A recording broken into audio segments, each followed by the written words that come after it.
बिस्मिल्लाहिर्रहमानिर्रहीम। हमारे पास टॉपिक है आज बैंक रिकंसिलिएशन स्टेटमेंट। ठीक है, और ये बैंक रिकंसिलिएशन स्टेटमेंट एडीसीपी, जिसको बीकॉम भी कहते थे पहले, अब वो एडीसी है। तो ये एडीसी में 80% क्वेश्चन जो है ये पेपर में आता है, 80%। ठीक है, तो हम 2000 बैंक रिकंसिलिएशन का स्टेटमेंट बनानी होती है और साथ में एडजस्टिंग एंट्री पास करनी है। 2018 का प्राइवेट रेगुलर, इसमें क्योंकि 2018 का प्राइवेट रेगुलर में नहीं आया था ये क्वेश्चन। मैंने कहा ना कि 80 to 90% चांसेस होती हैं कि ये क्या आ जाए, पेपर में आए 2018 का। ओके, उसके बाद क्वेश्चन नंबर देखिएगा, बैंक रिकंसिलिएशन स्टेटमेंट, बीएस लिख दिया मैंने, बैंक रिकंसिलिएशन स्टेटमेंट। ठीक है, question number 2018 private, question number 3, question 3। ठीक है जी, क्वेश्चन नंबर 3 देखिएगा। रिकंसिलिएशन स्टेटमेंट का मतलब है कि हमने दो बुक्स होती हैं, एक होती है बैंक बुक जो कि बैंक स्टेटमेंट कहलाती है, और दूसरी बुक होती है कैश बुक। इन दोनों बुक को कंपेयर किया जाता है तो कुछ ट्रांजैक्शन ऐसी होती हैं जो कि बैंक स्टेटमेंट की ट्रांजैक्शन वो कंपनी की बुक में, कैश बुक में रिकॉर्ड नहीं की होती, उनको कैश बुक में रिकॉर्ड करना होता है। और कुछ ट्रांजैक्शन ऐसी होती हैं जो बैंक कैश बुक में रिकॉर्ड की हुई ट्रांजैक्शन बट बैंक की बुक में, जो कि बैंक स्टेटमेंट कहलाएगी और पासबुक भी कहलाती है, उस वहाँ पर जो है वो ट्रांजैक्शन रिकॉर्ड नहीं है, तो वो ट्रांजैक्शन बैंक की स्टेटमेंट में रिकॉर्ड करते हैं। ठीक है जी, तो क्वेश्चन दिया हुआ है, क्वेश्चन नंबर देखिएगा। इसमें क्वेश्चन दिया हुआ है कुछ इस तरीके से कि बैलेंस एज पर कैश बुक। तो हम बना रहे हैं bank reconciliation statement, Ibrahim and company,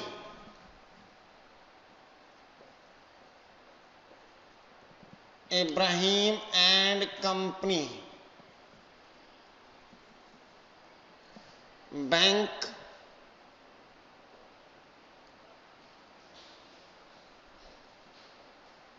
reconciliation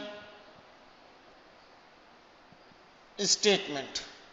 ठीक है जी, कैश बुक की ट्रांजैक्शन, कैश बुक का बैलेंस और बैंक स्टेटमेंट।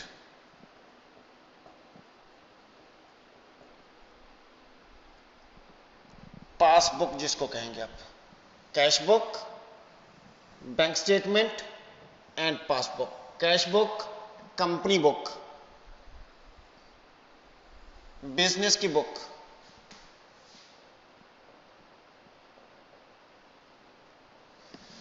2018 के प्राइवेट में क्वेश्चन नंबर 3 क्या दिया हुआ है, जरा देखिएगा।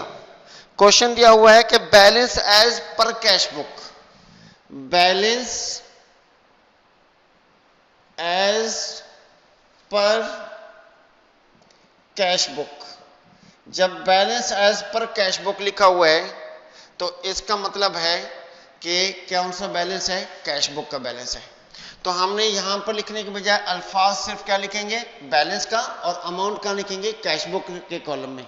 तो कैश बुक के कॉलम में 28,500 ये पॉजिटिव बैलेंस यानी कि डेबिट बैलेंस।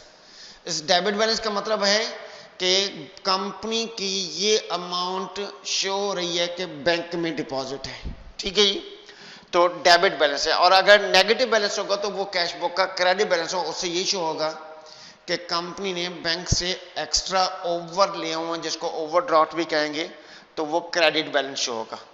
उसके बाद बैंक स्टेटमेंट कह रहा है कि बैलेंस एज पर बैंक स्टेटमेंट 64,500 बैंक स्टेटमेंट का बैलेंस कितना है, 64,500। ये भी पॉजिटिव बैलेंस है।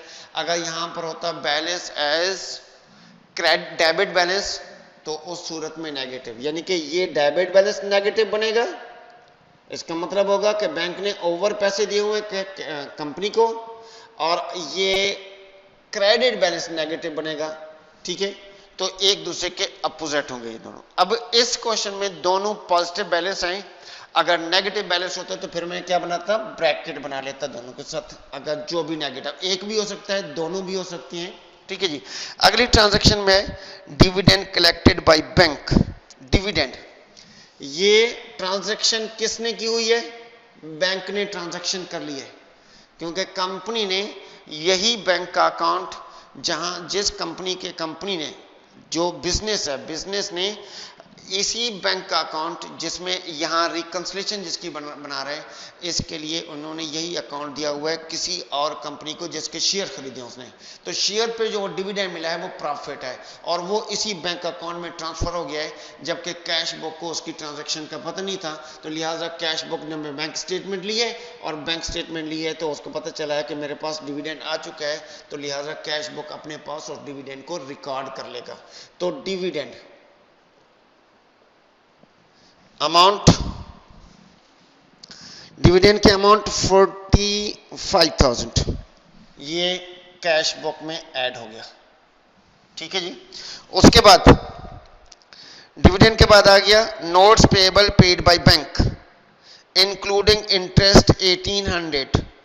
बैंक से कहा हुआ है कि आप क्या करें जी, नोट पेएबल, यानी कि बैंक से कहा हुआ है कि बिजनेस ने किसी के साथ क्या किया हुआ है, एग्रीमेंट किया हुआ है, बिल लिखा हुआ है और बिजनेस उसकी पेमेंट साइड पर आएगा। जैसे पेमेंट का ड्यू डेट आएगी तो बैंक ने पे कर दिया है, किसको पे कर दिया है, जिस शख्स को पेमेंट करनी थी उस बिल की पेमेंट, तो डायरेक्टली विद इंटरेस्ट पे कर दिया है। तो यानी कि बैंक स्टेटमेंट ने अपने पास शो कर लिया था कि इतनी अमाउंट विद इंटरेस्ट हम उस शख्स को जैसे बिल के साथ, जिसके साथ कंपनी ने बिल लिखा हुआ था, उसको पे कर दिया है, ठीक है।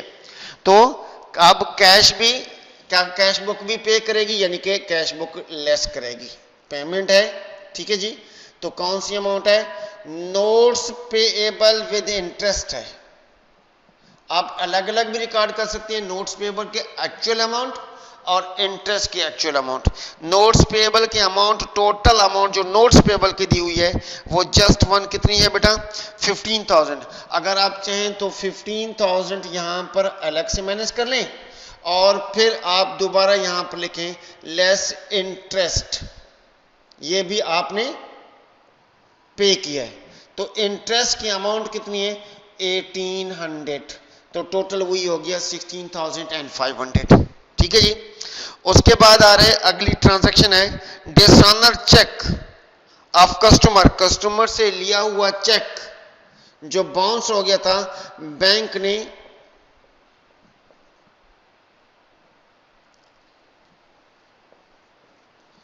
ने क्या कर दिया, वापस कर दिया, डिसऑनर चेक, ठीक है। और तो लिहाजा जैसे ही बैंक ने वापस कर दिया तो उस सूरत में क्या हो गया, बैंक ने अपने पास वैसे भी रिकॉर्ड नहीं कर रहा था, तो क्योंकि पहले हम कैश बुक में अपने पास रिकॉर्ड कर चुके हैं तो इसको रिमूव करेंगे। तो कैश बुक में रिकॉर्ड कर, उस वक्त कहते हैं कस्टमर से चेक लिया और बैंक में जमा करा दिया, तो हमारे पास जो कैश बुक में आए तो वो हम डेबिट कर चुके थे, तो हम उसको अब क्रेडिट करेंगे, यानी कि मैनेज कर लेंगे। तो डिसऑनर की अमाउंट जो दी हुई है वो अमाउंट 9,000 दी हुई है, तो 9,000 डिसऑनर हम क्या कर देंगे, मैनेज कर लेंगे, ठीक है जी। उसके बाद है नंबर 6 पे a check of 20,100 of a customer was irrationally recorded in cash book 22,800 22,800 a check of 20,100 customer का चेक है 20,100 का, ठीक है। और वो चेक हमने अपनी कैश क्या जमा करा दिया, बैंक में। बैंक में तो सही रिकॉर्ड हो गया, बट कैश बुक ने उस पर सही रिकॉर्ड नहीं किया। कैश बुक ने उसमें क्या किया, सही रिकॉर्ड नहीं किया, कैश बुक ने ओवर रिकॉर्ड कर दिया। क्या कर दिया, ओवर रिकॉर्ड कर दिया। तो हम बैलेंस करने के लिए क्या करेंगे, जो ओवर जितनी अमाउंट रिकॉर्ड की है वो अमाउंट क्या कर देंगे, हम वो मैनेज कर लेंगे इसमें से। तो यानी कि हमने किसका डिफरेंस मैनेज कर लेंगे, अमाउंट एक्चुअल 20,100 थी, 22,800 रिकॉर्ड हुई है, तो इनको डिफरेंस निकालेंगे तो अमाउंट आएगी 2,700, ठीक है। तो लेस ओवरस्टेट, पेमेंट की अमाउंट थी। किसकी? पेमेंट की अमाउंट थी। कहां से? क्या लिखा हुआ है? A cheque of 20,100 of customer, customer का चेक था और वो चेक कहां जमा करा दिया था? बैंक में जमा करा दिया था, यानी कस्टमर से रिसीव किया हुआ चेक। ठीक है जी, ओवरस्टेट कर दिया हमने, बैंक ने सही रिकॉर्ड कर दिया था। तो 2,700 के साथ बैलेंस करने के लिए इसको हम क्या कर देंगे? क्रेडिट करेंगे, क्योंकि पहले डेबिट 22,800 के साथ था। अमाउंट कितनी थी? 20,100, तो ओवर रिकॉर्ड कर दिया। तो बैलेंस करने के लिए हमने इसमें से माइनस करेंगे और कम रिकॉर्ड करेंगे। ठीक, उसके बाद देखिएगा, उसके बाद अगली ट्रांजैक्शन में क्या? Customer cheque of 20,000 deposit into bank did not appear in the bank statement. Deposit but not show, bank ने शो नहीं किया। तो अब ये किसका है? बैंक कैश बुक अपने पास कर चुका है, बैंक स्टेटमेंट ने नहीं। कैश बुक अपने पास शो कर चुका है, तो लिहाजा ये बैंक स्टेटमेंट की ट्रांजैक्शन होगी। डिपॉजिट, क्या करेंगे? Deposit but not show, deposit but not show. कितना डिपॉजिट किया जी? 21,000। कहां पर? कैश बुक में हो चुका है। अब कहां रिकॉर्ड होगा? बैंक स्टेटमेंट ने। तो ये टाइम थोड़ा सा डिफरेंस की वजह से कि चेक जमा करा दिया, वो क्रॉस चेक था, वो बैंक में वेरीफाई होने के लिए गया कस्टमर के अकाउंट में, तो उसके बाद आ जाएगा और हम बैंक स्टेटमेंट में ही ऐड हो जाएगा। तो हम लिहाजा उसको इसीलिए ऐड भी कर रहे हैं। ठीक है जी, उसके बाद आ जाते हैं हम अगली ट्रांजैक्शन में। Cheque issue to supplier not appear in the bank statement. Issue कर दिया है, कैश बुक ने अपने पास पेमेंट कर दी है, लेकिन वो कहां? बैंक में प्रेजेंट नहीं हुआ, तो अनप्रेजेंटेड चेक हो गया। तो लेस अनप्रेजेंटेड,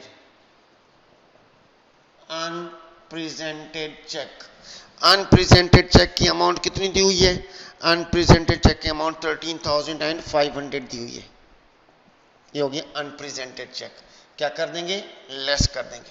ठीक है जी, उसके बाद लास्ट ट्रांजैक्शन है। लास्ट ट्रांजैक्शन में है कि check issued for rent 21,600 appear wrongly in the bank statement. Bank का एरर है। ठीक है, क्या किए? चेक इशू किए। कितने का चेक है? चेक इशूड फॉर रेंट 21,600 का, बैंक ने गलती से 8,100 की पेमेंट शो कर दी है। तो चेक था 21,600 का, अब ये बैंक का एरर है और बैंक ने अंडरस्टेट कम रिकॉर्ड किया, तो मजीद बैंक इसको रिकॉर्ड करेगा। तो हम ये मजीद लेस करेगा। करना कितना था? 21,600 किया कितना है? 8,100। तो इसका मतलब है 13,000, इन दोनों का डिफरेंस। तो बैंक का एरर है ये। ठीक है जी, तो ये बैंक 13,000 एंड इन दोनों का डिफरेंस 500 क्या कर देगा? माइनस कर देगा। ठीक है, तो टोटल करेंगे कैश बुक का बैलेंस टोटल, यानी कि 85,500 plus 45,000 minus negative minus 15,000 plus 18,000 minus 18,100 minus 9,000 minus 2,700। ठीक है, तो ये हम करने के बाद हमारे पास जो बैलेंस करेंगे, तो हम इसका प्लस माइनस करेंगे।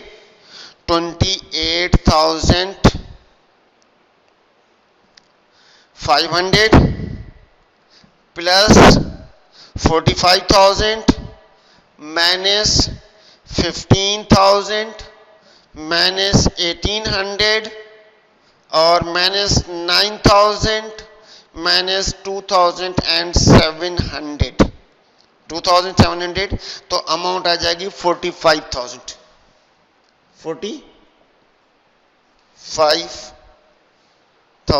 ठीक है जी, इसी तरीके से 64,500 plus 21,000 minus 13,500 and minus again 13,000। अच्छा, ये अमाउंट जो दी है अनप्रेजेंटेड चेक की, मैंने गलती से लिख दी है। अनप्रेजेंटेड चेक की अमाउंट जो दी हुई है वो कितनी दी हुई है? देखिएगा 27,000 है, तो हम 27,000 ही माइनस करेंगे। क्या करेंगे, 27,000 माइनस करेंगे अनप्रेजेंटेड चेक की अमाउंट। ठीक है, चेक इशू किया गया है किसको, सप्लायर को पेमेंट के लिए, बट वो बैंक में नहीं, तो 64,500 प्लस 21,000 माइनस 27,000 13,000, तो ये अमाउंट अभी आ जाएगी 45,000। ठीक है, उसके बाद क्या करते हैं, एडजस्टिंग एंट्रीज, एडजस्टिंग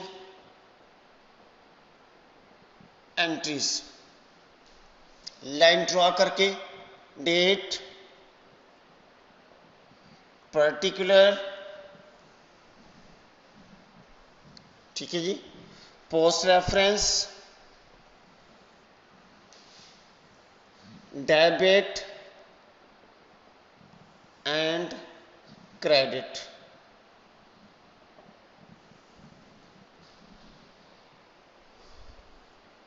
यस,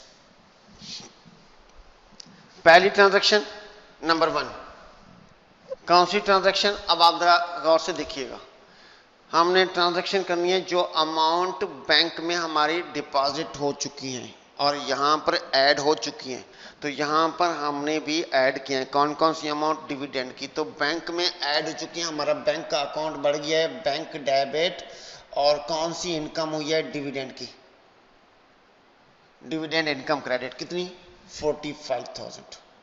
ये होगी फर्स्ट एडजस्टमेंट, हमने रिकॉर्ड कर दी। सेकंड एडजस्टमेंट कीजिएगा। अब आप देखिएगा, नोट्स पेबल की अमाउंट, इंटरेस्ट की अमाउंट पे हो चुकी है और डिसऑनर चेक है, और साथ ओवरस्टेट, ओवरस्टेट कौन सा है, ये 2,700 की अमाउंट जो हमने ओवर रिकॉर्ड कर दी थी, क्या कर दी थी हमने, ओवर रिकॉर्ड कर दी थी। ठीक है जी, तो वो उसकी एंट्री भी पास करेंगे हम। आप जरा देखें, 2,700 की अमाउंट की जगह पर हमने क्या लिख दिया था, 22,800 ओवर रिकॉर्ड कर दी थी, तो इसकी भी अब हम एंट्री पास कर देते हैं। कौन सी पेमेंट की है, नोट्स पेएबल डेबिट, बैंक से पेमेंट किया है, बैंक का अमाउंट डिक्रीज हो गया, कितनी अमाउंट्स के साथ, 15,000 के साथ। ठीक, interest debit, interest expense debit, कितनी अमाउंट के साथ, 1,800 के साथ। ठीक है जी, और बैंक हम क्रेडिट कर देते हैं, क्या कर देते हैं, हालांकि अगर साथ कहें तो एक साथ भी एंट्री हो सकती है। ठीक है, और इसका क्या हो गया, बैंक क्रेडिट, कितनी अमाउंट, 16,800 के साथ, तो एक एंट्री ये हो गई। अब डिसऑनर की एंट्री, डिसऑनर क्योंकि कैश बुक ने रिकॉर्ड कर चुका था, तो कैश बुक इसको रिमूव करेगा और वापस किसको करेगा, वापस करेगा अपने कस्टमर को, तो ये एंट्री पास करेगा।